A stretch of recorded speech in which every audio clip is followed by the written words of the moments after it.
अल्लाह इंसाफ और एहसान करने और रिश्तेदारों को खर्च से मदद देने का हुक्म देता है और बेहयाई और नामाकूल कामों से और सरकशी से मना करता है और तुम्हें नसीहत करता है ताकि तुम याद रखो।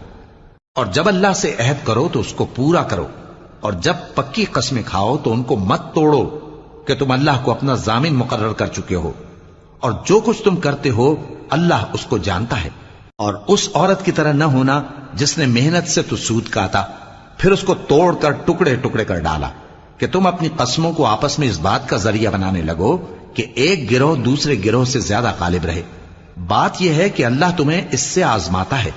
और जिन बातों में तुम इख्तिलाफ करते हो क़यामत के दिन उसकी हकीकत तुम पर जाहिर कर देगा। और अगर अल्लाह चाहता तो तुम सबको एक ही जमात बना देता, लेकिन वो जिसे चाहता है गुमराह रहने देता है और जिसे चाहता है हिदायत देता है। और जो अमल तुम करते हो उस दिन उनके बारे में